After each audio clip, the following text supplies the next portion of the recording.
మన తెలంగాణ కాంటెక్స్ట్లో మనం కొన్ని పాతే తీసేస్తాం కావచ్చు, కొన్ని కొత్త కార్పొరేషన్లు పెట్టుకోవడం కావచ్చు, అక్కడ కూడా అవకాశాలు వస్తాయి. అవి మళ్ళీ రావచ్చు, 10,000 20,000 ఎన్ని స్థానాలు వస్తాయి. అవి కాకుండా ఇప్పుడు పరిష్కారమైనటువంటి దాని ప్రకారంగా మొత్తం తెలంగాణ మన ఉద్యోగుల విభజన చేసిన తర్వాత స్టేట్మెంట్ చదువుతా అధ్యక్ష, ఒక వర్డ్ చెప్పి తమ అనుమతితోని మొత్తం ఈరోజు 91,147 ఖాళీలు ఏర్పడాయి అధ్యక్ష.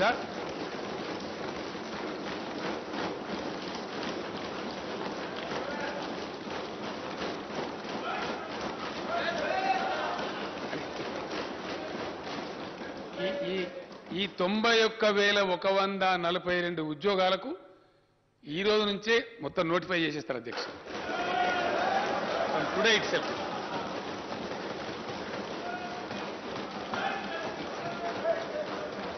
ఇందులో అధ్యక్ష,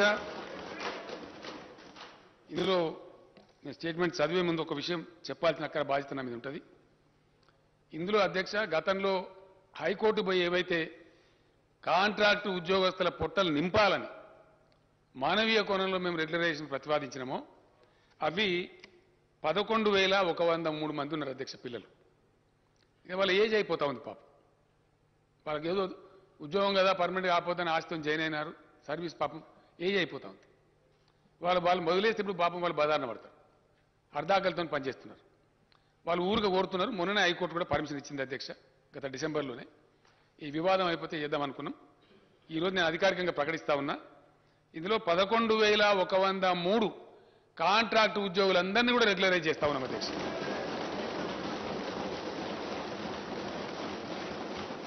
మిగిలినటువంటి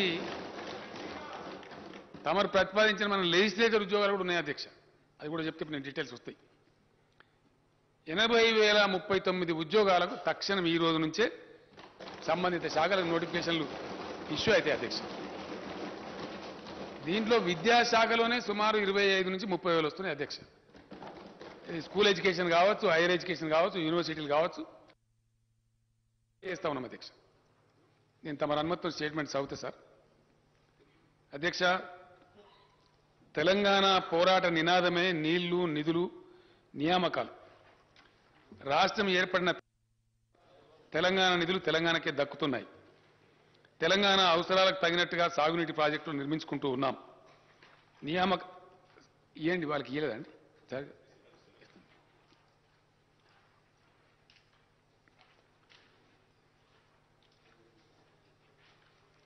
సాగునీటి ప్రాజెక్టులు నిర్మించుకుంటూ ఉన్నాం. నియామకాలకు సంబంధించి స్థానిక అభ్యర్థులకు సంపూర్ణ న్యాయం జరగడానికి కావలసిన పటిష్టమైన వ్యవస్థను, విధానాన్ని రూపొందించి అమలు చేస్తున్నాం. ఈ నేపథ్యంలో భారత రాజ్యాంగంలోని ఆర్టికల్ 371D ప్రకారం రాష్ట్రపతి ఉత్తర్వులకు సవరణలు చేయడం కోసం ప్రతిపాదనలు పంపించాం. కేంద్రం అనవసర తాత్సారం చేసింది. దీంతో నేనే స్వయంగా అనేక మార్లు ఢిల్లీకి వెళ్లి గౌరవ ప్రధానమంత్రి గారిని, గౌరవ రాష్ట్రపతి గారిని కలిసి దీనికి ఉన్న ప్రాముఖ్యతను వివరించారు. దీనికోసమని ప్రత్యేకంగా అధికారుల బృందాన్ని ఢిల్లీలో పెట్టి ప్రభుత్వం నిరంతర ప్రయత్నం చేసింది. రాష్ట్ర ప్రభుత్వం చేసిన ప్రయత్నాల ఫలితంగా రాష్ట్రపతి ఉత్తర్వుల సవరణ సాధ్యమైంది. ఇది తెలంగాణ ప్రజల చిరకాల ఆకాంక్షను నెరవేర్చిన చరిత్రాత్మకమైనటువంటి విజయం. తెలంగాణ ప్రభుత్వం కృషి వల్ల ఇక నుంచి ప్రభుత్వ ఉద్యోగాలలో అత్యంత దిగువ స్థాయి క్యాడర్ నుంచి ఉన్నత స్థాయి క్యాడర్ దాకా, అంటే అటెండర్ నుంచి ఆర్డీఓ దాకా స్థానిక అభ్యర్థులకు 95% రిజర్వేషన్ అమలవుతుందని తెలియజేయడానికి నేను సంతోషిస్తూ ఉన్నాను. దేశంలో స్థానికులకు ఒకే ఒక్క రాష్ట్రం తెలంగాణ రాష్ట్రం అధ్యక్ష. అర్ధ శతాబ్దం పాటు తెలంగాణకు జరిగిన అన్యాయ పరంపరను టీఆర్ఎస్ ప్రభుత్వం అంతం చేయగలిగింది అని చెప్పడానికి నేను గర్విస్తా ఉన్నాను. కొత్తగా సాధించుకున్న రాష్ట్రపతి ఉత్తర్వుల మేరకు స్థానిక అభ్యర్థులకు రిజర్వేషన్ శాతం పెరగటమే కాకుండా స్థానిక రిజర్వేషన్ పరిధిలోకి వచ్చే పోస్టుల సంఖ్య కూడా గణనీయంగా పెరిగింది. గత ఉత్తర్వుల ప్రకారం RDO, DSP, CTO, RTO, district registrar, excise superintendent తదితర గ్రూప్ 1 ఉద్యోగాలకు లోకల్ రిజర్వేషన్ వర్తించేది కాదు. కానీ ఇప్పుడు ఇవన్నీ కూడా లోకల్ రిజర్వేషన్ల పరిధిలోకే తీసుకొచ్చాం. గతంలో ఉన్న రాష్ట్రపతి ఉత్తర్వుల ప్రకారం 60 నుంచి 80% వరకు మాత్రమే లోకల్ రిజర్వేషన్ పరిధి ఉండేది. ఇప్పుడు అన్ని పోస్టులకు 95% లోకల్ రిజర్వేషన్ వర్తిస్తుంది అధ్యక్ష. స్థానిక అభ్యర్థులు తమ స్వంత జిల్లా, స్వంత జోన్, మల్టీ జోన్లలో 95% రిజర్వేషన్ సౌకర్యాన్ని కలిగి ఉండడమే కాక ఇతర జిల్లాలు, జోన్లు, మల్టీ జోన్లలో 5% ఓపెన్ కోటాకు ఉద్యోగాలకు పోటీ పడవచ్చు. స్థానిక అభ్యర్థులు తమ జిల్లాలో జిల్లా క్యాడర్ పోస్టులకు, తమ జోన్లోని జోనల్ క్యాడర్ పోస్టులకు అర్హత కలిగి ఉంటారు. నిరుద్యోగ యువత ఆయా ఉద్యోగాలకు పోటీ పడటానికి గతం కన్నా ఎక్కువ అవకాశాలు 7 జోన్లు 33 జిల్లాల వారీగా ఉద్యోగ నియామకాలు చేపట్టడం వల్ల రాష్ట్రంలోని మారుమూల ప్రాంతాల్లో ఉద్యోగ ఖాళీలు, సిబ్బంది కొరత వంటి సమస్యలు తీరుతాయి. కొత్త రాష్ట్రం ఆవిర్భావం అనేది భౌగోళిక విభజనతో పాటు ఉద్యోగులు, ఆస్తుల విభజనతో కూడుకున్న ప్రక్రియ. ప్రభుత్వ సంస్థలు మాత్రమే కాక ఆంధ్రప్రదేశ్ పునర్వ్యవస్థీకరణ చట్టంలోని 9, 10 షెడ్యూళ్ల కింద పేర్కొన్న ప్రభుత్వ పరిధిలోని వివిధ వాణిజ్య సంస్థలు, ఇతర సంస్థలకు చెందిన ఆస్తులు, ఉద్యోగాల విభజన కూడా ముడిపడి ఉంది. అయితే ఈ ప్రక్రియకు కేంద్ర ప్రభుత్వం ఆదేశాలతో సంబంధం ఉంది. ఆంధ్రప్రదేశ్ రాష్ట్రం సృష్టిస్తున్న అర్ధరహిత వివాదాలు, కాలికేస్తే మెడకు, మెడకేస్తే కాలికి వేసినట్టుండే దుర్మార్గ, దీనికి తోడు కేంద్ర ప్రభుత్వ బాధ్యత రాహిత్యం, నిర్లిప్తత వల్ల ఈ ప్రక్రియ ఇప్పటికీ ఇంకా పూర్తి కాలేదు. తెలంగాణ ప్రభుత్వం ఏర్పడిన తర్వాత తెలంగాణ కేంద్రంగా ప్రణాళికలను, విధానాలను రూపొందించుకున్నాం. తెలంగాణ అవసరాలకు తగిన విధంగా పరిపాలన సంస్కరణలను అమల్లోకి తెచ్చాం. వివిధ శాఖలను పునర్వ్యవస్థీకరణ చేసి బలోపేతం చేసే దిశగా చర్యలు తీసుకున్నాం. సాగునీరు, వ్యవసాయం, విద్య, వైద్యం, ఆరోగ్యం, గ్రామీణ ప్రాంతాల్లో నీటి సరఫరా, పంచాయతీరాజ్ వంటి కీలకమైన శాఖలను తెలంగాణ దృక్పథంతో కొత్తగా తీర్చిదిద్దుకున్నాం. తెలంగాణ ప్రభుత్వ పరిపాలన సజావుగా సాగడం కోసం అవసరమైన 1,12,300 కొత్త పోస్టులను మంజూరు చేసింది. దీంతో పాటు రాష్ట్రంలో ఖాళీగా ఉన్న పోస్టులను గుర్తించి మొత్తం 1,56,250 నిర్ణయించి ఇప్పటి వరకు 1,33,942 పోస్టులను భర్తీ చేసింది. మిగిలిన పోస్టుల భర్తీ ప్రక్రియ కొనసాగుతూ ఉన్నది. కొత్తగా ఏర్పడిన మల్టీ జోన్ల వివరాలు ఈ కింది విధంగా ఉన్నాయి. జోన్ 1 కాళేశ్వరం జోన్ అధ్యక్ష, ఆసిఫాబాద్, అంటే ఇందులో ఉన్న జిల్లాల పేర్లు నేను చెప్తా ఉన్నా అధ్యక్ష. ఆసిఫాబాద్, కుమ్రం భీం, మంచిర్యాల, పెద్దపల్లి, జయశంకర్, భూపాలపల్లి, ములుగు జిల్లాలు జోన్ కాళేశ్వరంలో జోన్ 1లో ఉన్నాయి అధ్యక్ష. బాసర జోన్, జోన్ 2, ఆదిలాబాద్, నిర్మల్, నిజామాబాద్, జగిత్యాల జిల్లాలు ఈ బాసర జోన్లో ఉన్నాయి అధ్యక్ష. అదేవిధంగా వేములవాడ రాజన్న జోన్, కరీంనగర్, రాజన్న సిరిసిల్ల, సిద్దిపేట, మెదక్, కామారెడ్డి జిల్లాలు రాజన్న జోన్లో ఉన్నాయి అధ్యక్ష. భద్రాద్రి జోన్, కొత్తగూడెం, భద్రాద్రి, ఖమ్మం, మహబూబాబాద్, వరంగల్, హన్మకొండ జిల్లాలు ఈ భద్రాద్రి జోన్లో ఉన్నాయి అధ్యక్ష. అదేవిధంగా జోన్ 5 యాదాద్రి జోన్, సూర్యాపేట, నల్లగొండ, యాదాద్రి భువనగిరి, జనగాం జిల్లాలు యాదాద్రి జోన్లో ఉన్నాయి అధ్యక్ష. చారిత్రాత్మక చార్మినార్ జోన్, చార్మినార్ జోన్లో మేడ్చల్, మల్కాజిగిరి, హైదరాబాద్, రంగారెడ్డి, సంగారెడ్డి, వికారాబాద్ జిల్లాలు ఇందులో అంతర్భాగంగా ఉన్నాయి అధ్యక్ష. జోన్ 7 జోగులాంబ జోన్, మహబూబ్ నగర్, నారాయణపేట, జోగులాంబ, గద్వాల, వనపర్తి, నాగర్ కర్నూలు జిల్లాలు జోన్ 7లో ఉన్నాయి అధ్యక్ష. రాష్ట్ర ప్రభుత్వం ప్రతిపాదించిన సవరణలకు గౌరవ రాష్ట్రపతి గారు ఆమోదం తెలపడంతో 2021లో తుది ఉత్తర్వులు జారీ అయ్యాయి. ఈ ఉత్తర్వులకు అనుగుణంగా స్థానిక క్యాడర్ వ్యవస్థీకరణ ప్రక్రియ గతేడాది ఆగస్టులో పూర్తయింది. పలు ఉద్యోగ సంఘాలతో చర్చల తర్వాత ప్రస్తుత ఉద్యోగులను కొత్త స్థానిక క్యాడర్ల కింద కేటాయించే ప్రక్రియను గతేడాది డిసెంబర్లో ప్రభుత్వం పూర్తి చేసింది. దీంతో ప్రతి జిల్లా, జోనల్, మల్టీ జోనల్ కొత్త స్థానిక క్యాడర్లలో నేరుగా భర్తీ చేయాల్సిన ఖాళీల వివరాలపై స్పష్టత వచ్చింది. ఖాళీల భర్తీ గురించి నోటిఫికేషన్లు జారీ చేయడానికి మార్గం సుగమమైంది. ఉమ్మడి రాష్ట్రం నుంచి తెలంగాణకు కాంట్రాక్టు ఉద్యోగులు వారసత్వంగా లభించారు. ప్రభుత్వ రంగంలో ఇంత పెద్ద సంఖ్యలో కాంట్రాక్టు ఉద్యోగులు ఉండటం సబబు కాదని తెలంగాణ ప్రభుత్వం భావించింది. ఈ నేపథ్యంలోనే రాష్ట్రం ఏర్పాటైన కొత్తలోనే 2014 జూన్ 2 నాటికి కాంట్రాక్టు ఉద్యోగులుగా పనిచేస్తున్న వారిని మానవీయ దృక్పథంతో ప్రభుత్వం రెగ్యులర్ చేయాలని నిర్ణయించింది. అయితే కొన్ని రాజకీయ పార్టీలు సంకుచిత మనస్తత్వంతో కోర్టులు కేసులు వేసిన నేపథ్యంలో హైకోర్టు జారీ చేసిన తాత్కాలిక ఉత్తర్వుల కారణంగా ఈ ప్రక్రియ మధ్యలో నిలిచిపోయింది. ప్రభుత్వం పట్టువిడవకుండా న్యాయ పోరాటం చేసింది. ప్రభుత్వ పోరాటం ఫలితంగా గత ఏడాది డిసెంబర్ 7న సంబంధిత రిట్ పిటిషన్లను కొట్టేస్తూ హైకోర్టు ఆదేశాలను వెలువరించింది. అవరోధాలన్నీ తొలగిపోయిన నేపథ్యంలో కాంట్రాక్టు ఉద్యోగుల సేవలను ప్రభుత్వం క్రమబద్ధీకరిస్తున్నది. అధ్యక్ష, ఇకపై రాష్ట్రంలో కాంట్రాక్టు పద్ధతిలో ఉద్యోగ నియామకాలు ఉండవు అని నేను స్పష్టంగా తెలియజేస్తూ ఉన్నాను. యూనివర్సిటీల్లో 20 బోధన పోస్టులను 2774 బోధనేతర పోస్టులను భర్తీ చేయాలని ప్రభుత్వం ప్రతిపాదించింది. దీంతో మొత్తం ప్రత్యక్ష నియామక ఖాళీలు 91,142గా ఉన్నాయని తేలింది. కాంట్రాక్టు ఉద్యోగుల రెగ్యులరైజేషన్ పోగా రాష్ట్రంలో నేరుగా నియామకం చేయాల్సిన ఖాళీల సంఖ్య 80,039గా ఉన్నట్టు తేలింది. ఈ పోస్టుల భర్తీని వెంటనే చేపట్టాలని ప్రభుత్వం నిర్ణయించిందనే శుభవార్తను రాష్ట్ర నిరుద్యోగ యువతకు నేను తెలియజేయడానికి సంతోషిస్తా ఉన్నాను. అధ్యక్ష, వల్ల ఏటా సుమారు 7,000 కోట్ల రూపాయల అదనపు భారం రాష్ట్ర ఖజానాపై పడుతుంది. అయినా కూడా ప్రభుత్వం ఈ సాహసోపేత నిర్ణయాన్ని తీసుకుందని నేను తెలియజేస్తున్నాను. ఇక నుంచి అధ్యక్ష, ప్రభుత్వ ఉద్యోగంలో ఉండేటువంటి ఖాళీలు వీటి మీద రకరకాల అపోహలు, ఇష్టం వచ్చిన స్టేట్మెంట్లు జరుగుతూ ఉంది.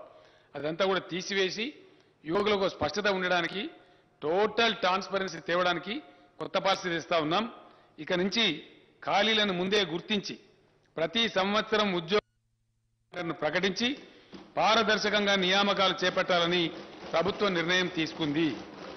ఈ మేరకు అన్ని విభాగాలు తమ వద్ద ప్రతి సంవత్సరం ఏర్పడే ఖాళీల వివరాలను సిద్ధం చేస్తాయి. నోటిఫికేషన్ల జారీ కోసం ఆయా నియామక సంస్థలకు సమాచారం ఇస్తాయి. ఉద్యోగార్థులు అన్ని నియామక పరీక్షల్లో పోటీ పడేందుకు వీలుగా మధ్యలో తగిన వ్యవధి ఇస్తూ నోటిఫికేషన్లు విడుదల చేయాలని ప్రభుత్వం నిర్ణయించింది. పోలీస్ శాఖ వంటి యూనిఫామ్ సర్వీసులు మినహా ఇతర ప్రత్యక్ష నియామకాల్లో గరిష్ట వయో పరిమితిని 10 ఏళ్లకు పెంచాలని ప్రభుత్వం నిర్ణయించింది. దీనివల్ల ప్రభుత్వం అవకాశం కల్పిస్తున్నది. ఈ నిర్ణయం వల్ల ఓసీలకు 44 సంవత్సరాలు, ఎస్సీ ఎస్టీ బీసీలకు 49 సంవత్సరాలకు, దివ్యాంగులకు 54 ఏళ్లకు గరిష్ట పరిమితి పెరుగుతుందని నేను సభకు తెలియజేస్తున్నాను. స్థానిక క్యాడర్ విభాగాల వారీగా ఈ పోస్టుల వివరాలు కింది విధంగా ఉన్నాయి. అధ్యక్ష, దీని ద్వారా వచ్చే రిజల్టాంట్ వేకెన్సీస్ గ్రూప్ 1 కేటగిరీ అధ్యక్ష, దానిలో దాదాపు 16 నుంచి 20 వరకు కేటగిరీలు ఉన్నాయి. ఆర్డీఓ, డిఎస్పీ, ఆర్టీఓ, సిటీఓ వగైరా వగైరా ఉంటాయి. అందరికి సభ వారికి తెలిసిందే. అందులో గ్రూప్ 1 కింద 503 పోస్టులను ఇమీడియట్ గా నోటిఫై చేస్తా ఉన్నారు. గ్రూప్ 2 కింద 582 పోస్టులను ఇమీడియట్ గా నోటిఫై చేస్తారు అధ్యక్ష. గ్రూప్ 3 కింద 1373 పోస్టులు ఉన్నాయి అధ్యక్ష. గ్రూప్ 4 కింద 9168 పోస్టులు ఉన్నాయి అధ్యక్ష. అదేవిధంగా జిల్లాలలో జిల్లా క్యాడర్గా ఉంటాయి అధ్యక్ష. దీనిలో నేను మనవి చేస్తా ఉంది ఏంటంటే గౌరవ సభ్యులకు, గతంలో ఈ అవకాశం ఉండేది కాదు అధ్యక్ష. మారుమూల ప్రాంతాల ఉద్యోగాలు కొద్దిగా తెలివైన వాళ్ళు కొట్టేసేవాళ్ళు.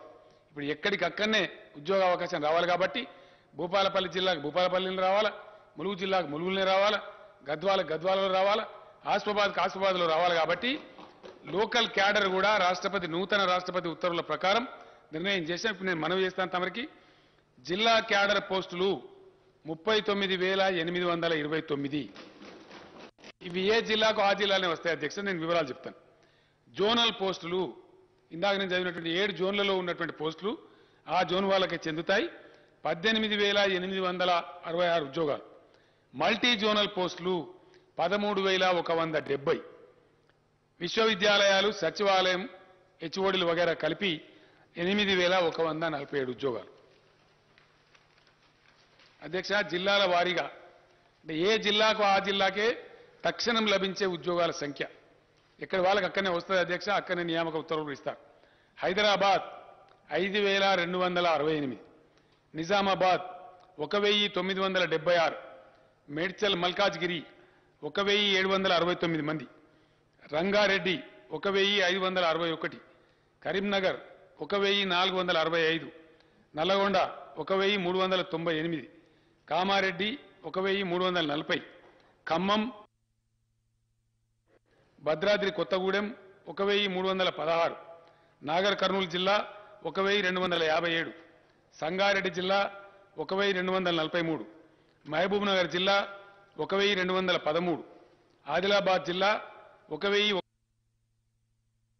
జిల్లా 1,178, మహబూబాబాద్ జిల్లా 1,172, హనుమకొండ జిల్లా 1,157, మెదక్ జిల్లా 1,149, జగిత్యాల జిల్లా 1,063, మంచిర్యాల జిల్లా 1,025, యాదాద్రి భువనగిరి 1,010, జయశంకర్ భూపాలపల్లి 918, నిర్మల్ జిల్లా 876, వరంగల్ జిల్లా 842, కొమరంభీం ఆసిఫాబాద్ 825, పెద్దపల్లి జిల్లా 800, జనగామ జిల్లా 760, నారాయణపేట జిల్లా 741, వికారాబాద్ జిల్లా 738, సూర్యాపేట, ములుగు జిల్లా 696, జోగులాంబ గద్వాల 662, రాజన్న సిరిసిల్ల 601, వనపర్తి జిల్లా 556, మొత్తం 39,829 అధ్యక్ష. డైరెక్ట్ రిక్రూట్మెంట్ వేకెన్సీలు జోన్ వారీగా అధ్యక్ష, అంటే జోనల్ పోస్టులు. Zone 1 Kaleshwaram 1,630, zone 2 Basara 2,328, zone 3 Rajanna 2,403, zone 4 Bhadradri 2,858, zone 5 Yadadri 2,160, zone 6 Charminar 5,297, zone 7 Jogulamba 2,190, మొత్తం 18,866 అధ్యక్ష. దీంతో పాటు మల్టీ జోనల్ పోస్ట్ ఇందాక నేను మనవి చేసినటువంటి ఆర్డీఓ, డిఎస్పీ వగైరా వగైరా అధ్యక్ష ఒక 15-20 కేటగిరీలు ఉన్నాయి. దాంట్లో సిటీఓ, ఆర్టీఓ ఇవన్నీ కూడా ఉంటాయి. ఎక్సైజ్ సూపరింటెండెంట్, డైరెక్ట్ రిక్రూట్మెంట్ అధ్యక్ష. ఇవి multi zone 1 6,800, multi zone 2 6,370, multi zone మొత్తం కలిపి 13,170. ఈ విధంగా ఈ వేకెన్సీలు కూడా ఇమ్మీడియట్ నోటిఫై చేస్తారు అధ్యక్ష. దీని తర్వాత డిపార్ట్మెంట్ వారీగా నేను మనవి చేస్తా ఉన్నా. స్టేట్ వైడ్గా హోంశాఖలో 18,334, సెకండరీ ఎడ్యుకేషన్ అంటే టీచర్ పోస్టులు వగైరా ఉంటాయి అధ్యక్ష 13,086, హెల్త్ మెడికల్ ఫ్యామిలీ వెల్ఫేర్లో 12,755, హయ్యర్ ఎడ్యుకేషన్ అగైన్ ఎడ్యుకేషన్ అధ్యక్ష అంటే కాలేజ్ ఎడ్యుకేషన్లో 7,878, బీసీల సంక్షేమం 4,311, రెవెన్యూ డిపార్ట్మెంట్ అంటే నూతనంగా ఏర్పడ్డ మండలాలు, డివిజన్లు, జిల్లాల వారీగా పోస్టుల భర్తీ అధ్యక్ష revenue department 3,560, scheduled caste development department 2,879, irrigation మరియు కమాండ్ ఏరియా డెవలప్మెంట్ 2,692, ట్రైబల్ వెల్ఫేర్లో 2,399, మైనార్టీ వెల్ఫేర్లో 1,825, environment, forest and technology 1,598, Panchayati Raj మరియు రూరల్ డెవలప్మెంట్లో 1,455, లేబర్ మరియు ఎంప్లాయ్మెంట్ 1,221, ఫైనాన్స్ డిపార్ట్మెంట్లో 1,146, మహిళలు పిల్లలు అంటే మహిళా శిశు సంక్షేమం, హ్యాండిక్యాప్డ్ అండ్ సీనియర్ సిటిజన్స్ డిపార్ట్మెంట్లో 895, మున్సిపల్ అడ్మినిస్ట్రేషన్లో 859, అగ్రికల్చర్ మరియు కోఆపరేషన్లో 801, ట్రాన్స్పోర్ట్ రోడ్ బిల్డింగ్స్లో 563, న్యాయశాఖలో 386, ఎనిమల్ హస్బెండరీలో 353, జీఏడీలో 343, ఇండస్ట్రీస్ డిపార్ట్మెంట్లో 233, యూత్ టూరిజంలో 184, ప్లానింగ్ డిపార్ట్మెంట్లో 136, సివిల్ సప్లైస్ డిపార్ట్మెంట్లో 106, లెజిస్లేచర్లో అధ్యక్ష మన శాసనసభలో 25, ఎనర్జీలో అంటే పవర్ డిపార్ట్మెంట్లో 16, మొత్తం కలిపి 80,039 ఉద్యోగాలు వెంటనే తక్షణమే నోటిఫికేషన్లు విడుదల చేసి రిక్రూట్మెంట్ ప్రక్రియ మొదలవుతుందని చెప్పి సభ ద్వారా గౌరవ సభ్యులకు తమ ద్వారా గౌరవ సభ్యులకు సభకు తద్వారా రాష్ట్ర ప్రజానీకానికి తెలియజేస్తున్న అధ్యక్ష ధన్యవాదాలు తెలియజేస్తున్నాను.